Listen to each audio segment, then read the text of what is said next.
Assalamualaikum warahmatullahi wabarakatuh. Selamat datang kembali di channel Pen Invasion, channel yang menyuguhkan video cerita bergambar seputar misteri.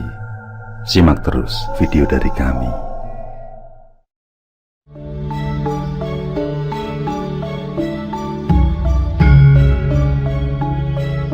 Calon arang melihat ada ketulusan di mata Bahula.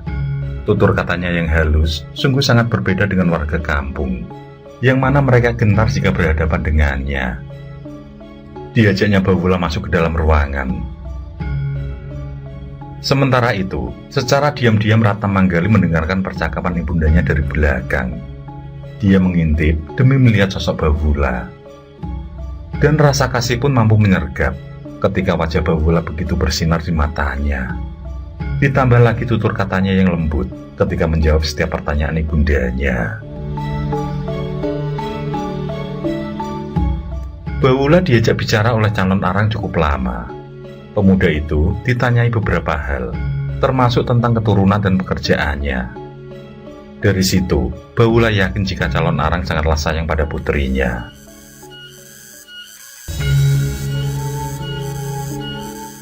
Ketika hari sudah petang, barulah calon arang memanggil Ratna Manggali untuk diperkenalkan dengan Bahula. Pemuda itu meredam denyut nadi dan mengatur denyut jantung yang semakin bergemuruh saat terdengar langkah pelan dari belakang. Wanita seram seperti apakah yang akan menjadi istriku, pikirnya. Dia pun memanjatkan doa pada Yang Maha Kuasa. Bahula sungguh terbius ketika melihat seorang gadis cantik Mbak Dewi Sinta. Ratna Manggali tersipu ketika berkenalan dengan Bahula. Ketika ibunya bertutur, Ratna Manggali sudah tahu kemana arah pembicaraan sang ibu. Pada waktu menanti Widyasta, itu juga yang ibunya tuturkan. Gadis jelita itu hanya pasrah saja menerima nasib. Dia berharap pemuda yang meminangnya kali ini tidaklah seperti Widyasta. Calon arang sangat bahagia melihat keduanya sangat serasi. Di wajahnya yang seram, mulai ada keceriaan dan harapan. Dan atas kebahagiaan yang dirasakan, calon arang pun mematikan dupa sementara, yang berarti menghentikan kutukan sementara yang membuat warga menderita.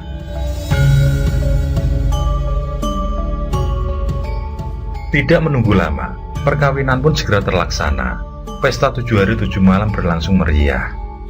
Setelah pernikahan, Ratna Manggali memperlihatkan seluk-beluk rumahnya pada Bahula, yang tanpa sadar dia telah melanggar janji dari ibunya bahwa tidak seorang pun boleh diajak masuk ke dalam kamar suci tempat ritual. Ratna Manggali terlalu bahagia sehingga dia ingin Bahula mengerti semua akan dirinya. Bahula mengamati setiap sudut ruangan, sungguh sangat mencekam. Suasananya redup dan pengap. Tampak di depan patung Dewi Durga ada api pemujaan, yang di sekitarnya dipenuhi beraneka macam bunga. Di tunggu pemujaan itu masih ada bekas-bekas nyala api, yang di atasnya masih terlentang benda persegi 4 terbungkus kain mori. Bahula yakin jika itu dinyalakan lagi, maka penderitaan akan kembali menyelimuti warga. Bahula tidak berbuat apa-apa ketika Ratna Manggali mengajaknya bergegas keluar kamar. Untuk selanjutnya, sesuai titah sang guru, maka tugas Bahula adalah mengambil kitab sihir milik calon arang. Bahula pun menyelidiki keberadaan kitab dari istrinya.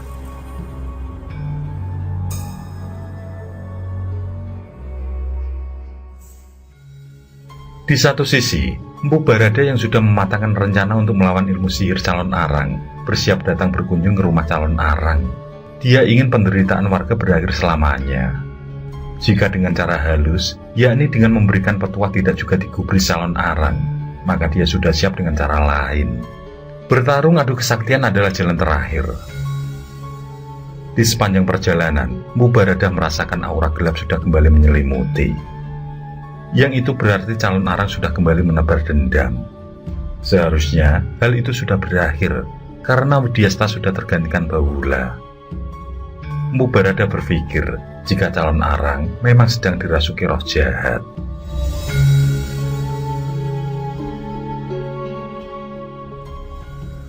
Baula dan Ratna Manggali menyambut kedatangan Mubarada. Calon arang yang melihat kehadiran lelaki tua itu paham akan kesaktian yang dimiliki. Apalagi Mubarada mampu menepis serangan gaib yang sengaja dia uji cobakan. Pertemuan dua orang sakti itu membuat Baula tidak bisa menutupi jati dirinya lagi. Dia pun memperkenalkan pada mertuanya jika Mubarada adalah guru sekaligus orang tua baginya. Dengan penuh wibawa, Mubarada menasihati calon arang. Dia tuturkan kebaikan hidup jika ikut ajaran-ajaran Sang Hyang Widi. Tampaknya ada sedikit perubahan dari sikap calon arang. Selama beberapa hari Mubarada di sana, jarang sekali calon arang melakukan pemujaan di kamar suci. Wataknya yang semula tidak baik juga ada perubahan.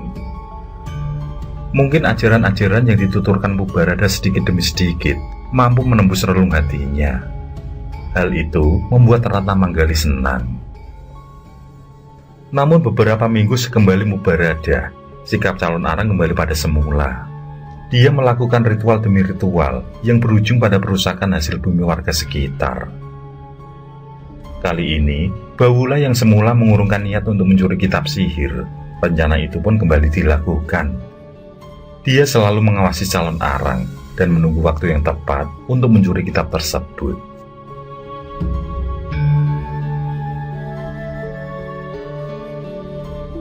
Setelah berhasil mencuri kitab yang selalu berada di samping calon arang, segera Baula berpamitan pada istrinya untuk menemui sang guru. Namun beberapa saat dari kepergian Baula, calon arang yang baru terbangun dari tidur mengetahui jika kitabnya raib. Dia pun langsung menanyakan pada Ratna Manggali. Setelah itu, calon arang dengan kemarahannya menyusul Baula. Tidak ingin terjadi sesuatu, baik pada Baula maupun ibundanya, Ratna Manggali ikut membuntuti calon arang. Dan ketika berhasil menyusul Baula, calon arang yang bersiap melakukan pertarungan mendadak merasakan sekujur tubuhnya panas. Disusul kemudian dia merasa lemas, tiada daya, hingga pada akhirnya ambruk tidak sadarkan diri. Baula yang tidak menyadari kondisi mertuanya tersebut kembali melanjutkan perjalanan demi menemui Empu Barada. Begitu Ratna Manggali menemui ibundanya dalam kondisi tidak baik, dia pun berteriak-teriak minta tolong. Akan tetapi, Baula sudah terlanjur jauh sehingga tidak mendengar teriakan istrinya. Sedangkan para warga yang kebetulan lewat hanya mengacuhkan saat tahu siapa yang sedang membutuhkan bantuan. Sekuat tenaga, Ratna Manggali menggendong ibunya menuju pulang. Calon arang mendadak sakit keras, badannya panas, dan di sekujur tubuhnya muncul bintik-bintik merah. Melihat penyakitnya yang tidak kunjung sembuh, calon arang merasa kalut. Dia merasa jika ajal seakan sudah dekat. Dia pun memanggil Ratna Manggali, menyuruhnya untuk menemui Empu Barada dan mengajak datang menemuinya.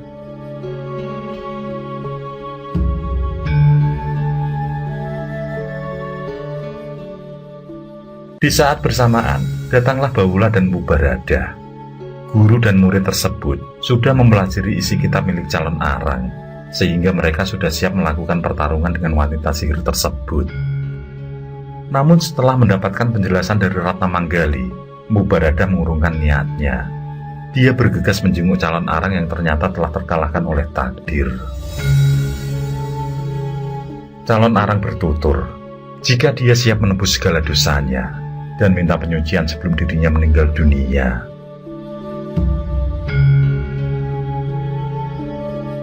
Atas permintaan luhur tersebut, Empu Barada pun bersedia mengabulkan permintaan calon arang. Disuruhnya Baula membawa calon arang ke area kuburan, yang di sanalah nanti akan dilakukan ritual penyucian.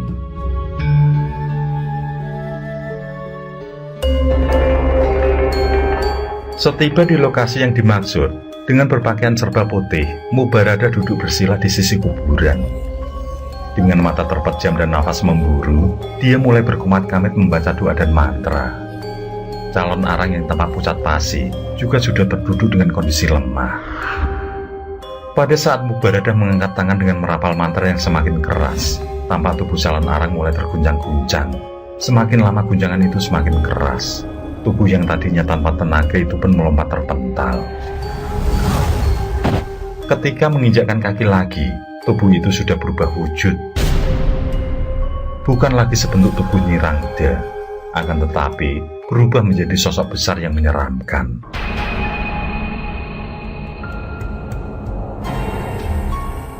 Matanya yang melotot memancarkan kemarahan yang sangat dalam. Rupanya sosok lain dari calon arang itu tidak rela jika jasadnya disucikan. Penampakan itu membuat Mubarada membaca mantra semakin keras, dan hal itu membuat calon arang semakin beringas.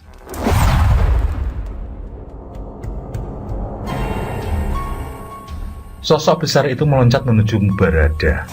Dari jemarinya keluar api yang langsung menyembur pada tubuh Mubarada. Akan tetapi tidak sedikit pun dari anggota tubuh Mubarada yang terbakar. Sesaat kemudian dari tubuh Mubarada keluar cahaya putih yang seakan mendorong api yang menyelimuti tubuhnya. Calon arang semakin geram melihat serangannya mampu ditepis. Calon arang sedikit mundur, lalu kembali melakukan penyerangan.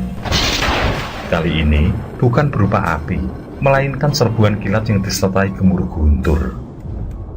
Mendapat serangan yang bertubi-tubi itu, tubuh Mubarada yang tetap duduk bersila dan mengheningkan cipta itu terguncang beberapa kali. Namun serangan itu juga tidak mampu membuatnya hangus ataupun terluka. Dari tubuh itu, kembali terpancar sinar putih yang mampu menangkal serangan calon arang. Kali ini Mubarada bersiap menuntaskan pertarungan. Dia bangkit, lalu bergerak maju.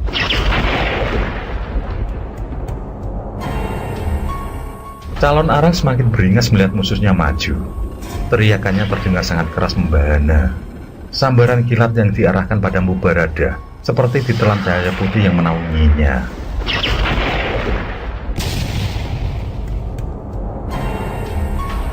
Ketika jarak keduanya semakin dekat, terdengar bunyi ledakan yang sangat dahsyat, yang tentu saja membuat warga terkejut. Seketika itu pula, calon arang terpental hingga terperosok. Begitu pula dengan Mubarada yang terpental, namun dia kembali duduk bersila dengan masih terus membaca mantra.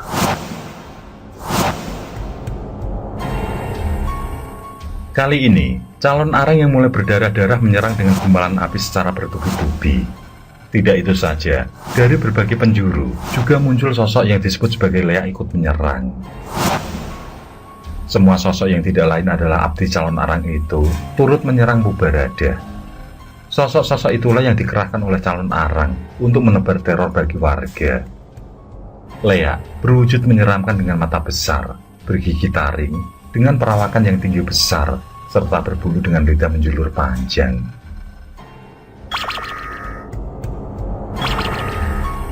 Dengan gesit, Mubarada menghindar dan menangis. Dia juga berteriak agar Bawula dan Ratna Manggali menjauh dari pertarungan. Setelah itu, Mubarada membalas serangan dengan ajian yang dimiliki, menyebabkan suara ledakan yang lebih dahsyat lagi. Tubuh Mubarada bergetar mengimbangi kekuatan calon arang. Sisi putih dan hitam saling bertahan dan saling menekan. Hingga akhirnya, calon arang pun oleng dan kembali terdengar ledakan berulang kali. Sosok-sosok Leak pun hilang tersapu api.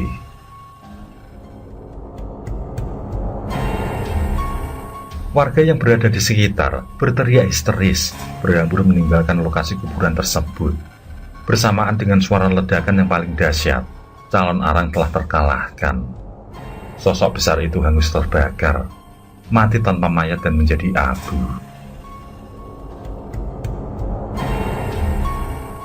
Di satu sisi, Nyi Rangda yang terkulai lemah memelas pada Mubarada agar segera dihabisi. Dia meminta agar disucikan setelah meninggal nanti. Melihat wanita tua itu ingin menuju kesucian, kembali Mubarada membacakan doa dan mantra. Mulutnya komat kamit dan matanya kembali terpejam. Demi ketenteramanmu dan rakyat Daha, maka akan kukabulkan permintaanmu. Akan kusucikan juga dirimu. Ucap Mubarada diselam membaca mantra dengan mata masih terpejam. Selesai berucap, muncul seberkas cahaya menuju tubuh Nirangda atau calon arang yang sudah tanpa daya. Saat itu pula, tubuh calon arang lunglai jatuh ke tanah. Warga pun bersorak menyambut bahagia atas kematian orang yang membuat hidup mereka menderita.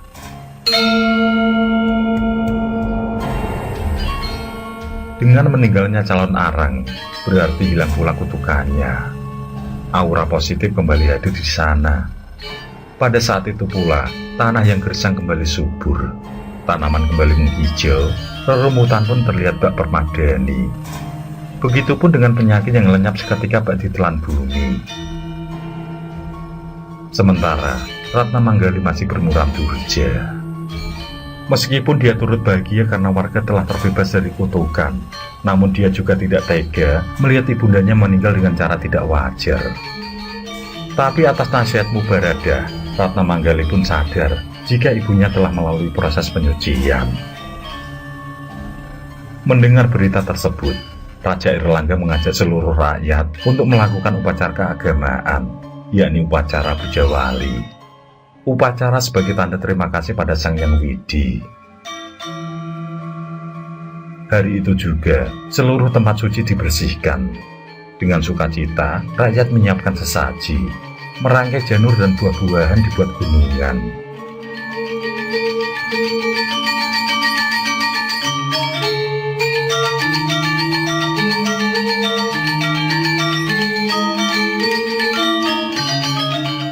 Balai tempat pemujaan sudah diukir dengan halus.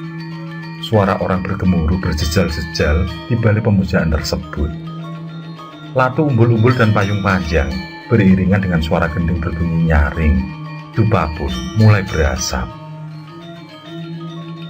Setelah itu, semua beriringan bersama berduyun-duyun menuju pantai, melemparkan sesaji ke air.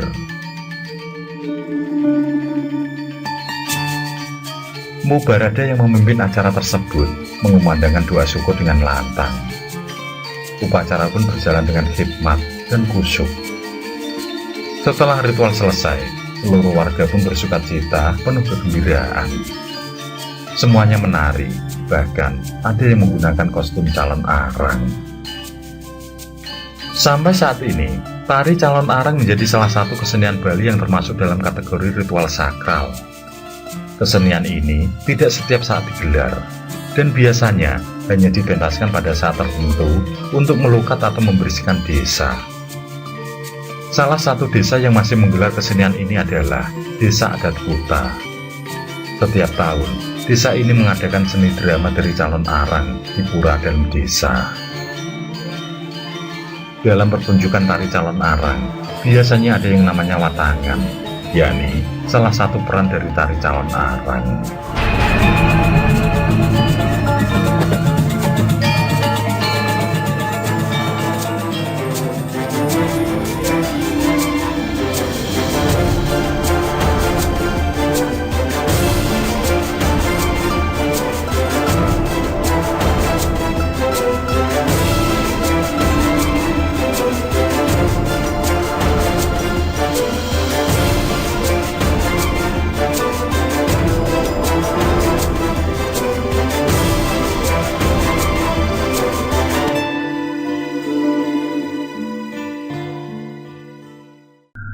Oke, terima kasih. Semoga kawan-kawan terhibur, dan untuk ke depan, semoga channel ini bisa lebih baik lagi. Akhirul kalam, wassalamualaikum warahmatullahi wabarakatuh. Sesandingan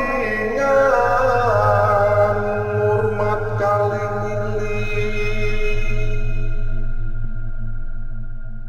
lakukan di pungkasane